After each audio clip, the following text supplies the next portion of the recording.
김도현 기자와 함께하는 기자들이 떴다 시간입니다. 네. 자, 오늘은 모베이스. 한두 번 들어본 적도 한데 정확하게 또 어떤 기업인지 잘 와닿지 않는 그런 기업이 아닌가 저한테는 그런 생각이 듭니다. 어떤 기업인지 먼저 소개 좀 부탁드립니다. 네. 우선 휴대폰 케이스를 만드는 업체입니다. 지난 케이스? 1999년 설립한 회사고요. 네. 뭐 요즘에 휴대폰 쪽이 IT 쪽에서 좋기 때문에 이 회사 역시 올해 좀 기대를 해볼 만한 면이 있는 것 같습니다. 네. 오늘 소개해드리는 가장 큰 이유는 베트남 공장이 지난해 5월 정도 가동에 들어갔다가 올해부터 이제 본격적으로 가동에 들어가는 게 아마 주목해야 할 점인 것 베트남 같습니다. 공장. 네. 네. 최근에 이 코스닥 시장에서 IT 부품주에 대한 뜨거운 관심이 있었잖아요. 그 네. 가운데 이 모베이스도 그 일환의 한 가지이지 않았나 싶습니다. 주가 흐름도 좋았고요. 근데 지금 주목하는 이유가 베트남 공장을 지금 본격화한다라는 것인데 네. 그 이유가 이 삼성전자 물량 확대 대응하기 위해서인가요? 네, 맞습니다. 아.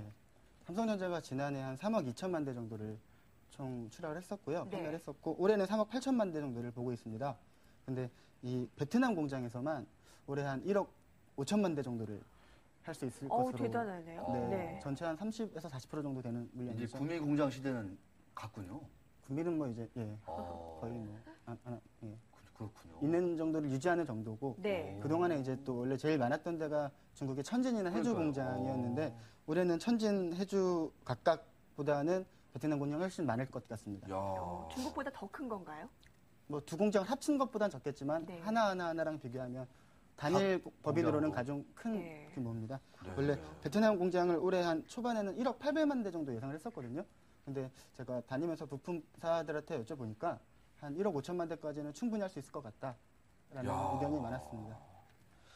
1억 대를 겨우 넘을 걸로 이렇게 예상했었는데 네. 그것만 해도 엄청난 숫자인데 맞습니다. 그거를 훌쩍 넘어서 1억 5천만 대. 대. 네. 베트남 공장에서만 삼성전자 전체 그러니까 한 3억 8천만 대 정도 야. 예상하는 것 같습니다. 올해. 야 대단합니다. 네. 옛날에 저는 이제 제가 출입할 때만 해도 이제 그 D500, D600 그래가지고 그 벤츠의 S500, 600을 흉내내서 네. 그 전 세대죠. 그러니까 스마트폰 전 세대. 네. 그- 피처폰이라고 하는. 네, 이건희폰 뭐 이런 거 해가지고. 네. D500, D600은 구미에서 많이 만들었거든요. 맞습니다. 예. 정말 예전이네요. 야, 근데 이제 완전히 베트남으로 넘어갔군요. 이제. 네, 중국하고 이제 베트남 쪽으로 넘어갔습니다. 예. 그러면 이 모베이스도 드디어 이제 베트남 공장을 짓고 본격 가동을 한다는 건가요? 그러니까? 네, 맞습니다. 거의 올해부터 제대로 가동을 시작했다고 보면 되고요. 어, 최근 가동률은 한 베트남 공장이 80% 정도까지 올라왔다고 합니다. 80%까지. 네. 그러니까 사실 뭐 불량률 이런 게 케이스 쪽에서는 중요한데 수율 이런 면이 중요한데요. 그 80%까지 올라왔다는 거 보니까 어느 정도 안정적으로 가동을 하고 있다고 보면 될 것 같습니다.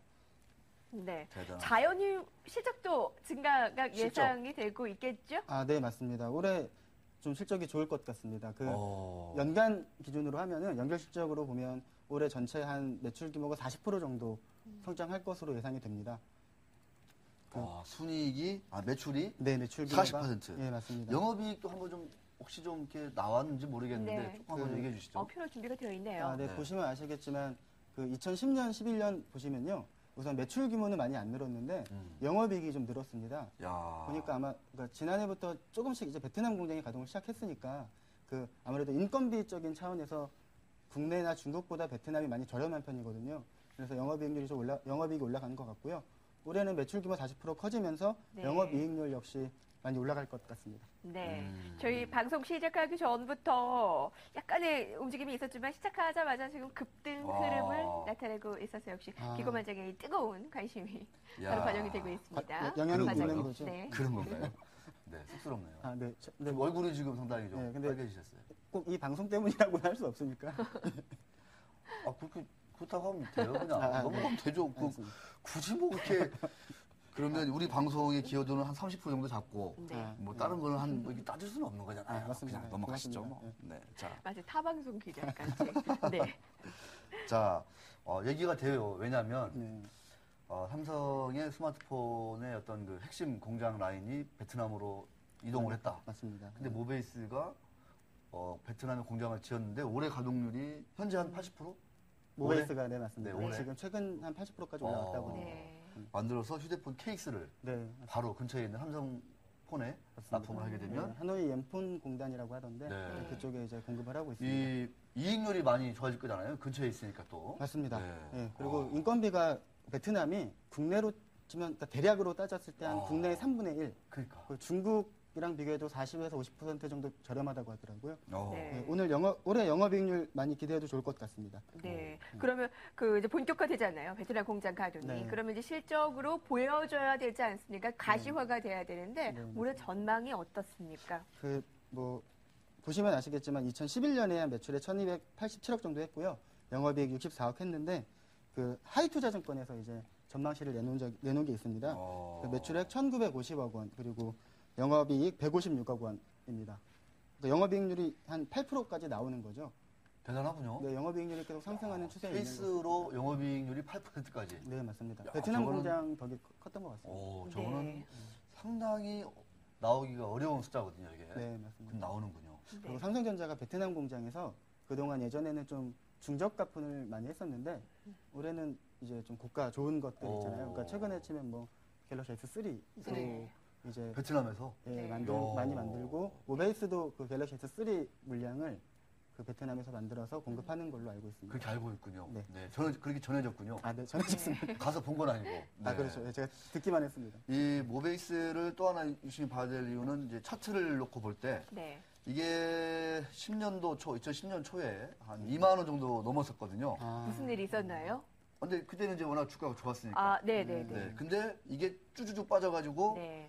1년 한 반 만에 한 10분의 1로 네. 주가가 그냥 뭐 2,000원 초반까지. 아유, 네. 그러니까 이게 뭐냐면 버블이 한번 생기면 거의 네. 한 90% 정도 주가가 빠지거든요. 네. 딱 그 정도 빠진 거예요, 지금 이게. 네. 그리고 그래서 네, 맞습니다. 버블은 이제 꺼졌다.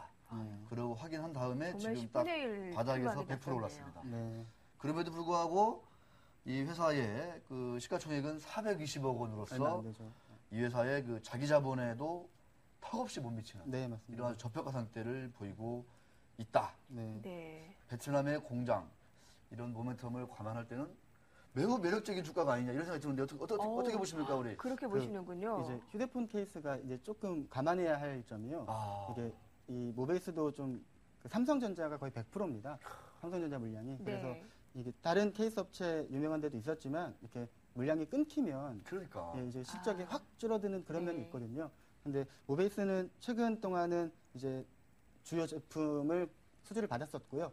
지금도 뭐 이제 갤럭시 S3라든가 뭐 노트 신제품 이런 것까지도 물량을 받을 것으로 예상이 되기 때문에 한동안은 좋을 것 같습니다. 근데 이제 모르는 거죠. 휴대폰 케이스 업체는 워낙 많고. 그 궁금한 건 또 하나가 이 휴대폰 업체의 약점 중에 하나가 말씀하신 대로 진입 장벽이 낮아가지고 막 군소 업체들이 막 아. 난립하면서 네. 한때 혼탁했었거든요. 네, 맞습니다. 근데 제가 경쟁이 알기로- 심화된다고요? 네. 네. 근데 지금은 조금 정리가 된 것 같은 느낌도 드는데 어떻습니까? 맞습니다. 휴대폰 케이스 업체가 말씀하신 대로 거의 한 2, 3년 전만 해도 네. 7개에서 10개 정도가 이제 삼성전자로부터 물량을 받고 했었는데요. 네. 그러면서 이제 이게 스마트폰이 예전 피처폰 시대와 다른 게 좀 모델 수가 많지 않잖아요. 네. 그래서 이 같은 물량은 늘어나더라도 모델 수가 줄기 때문에 그 삼성전자 공급하는 케이스 업체들도 좀 이렇게 등락이 심했었습니다. 오. 네. 그래서 되게 잘 나가던 모 업체 같은 경우는 갑자기 삼성전자로부터 물량이 네. 끊겨서 지금 뭐 주가가 실적도 완전 고꾸라진 회사도 있고요.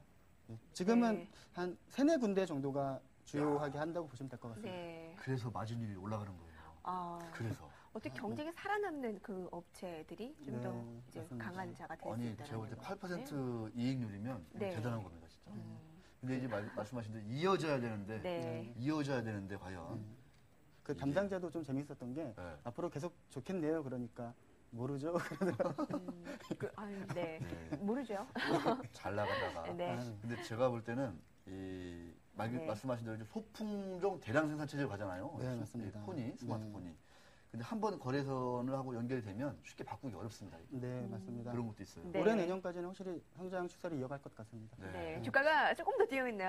아까 네. 4%대여서 5%대까지 조금 더 움직이고 있습니다. 기고만장과 함께하는 이 시간에요. 자, 네. 갤럭시 S3의 대표 모베이스. 스레드로 알려졌었던 모베이스 이유가 있었네요. 네.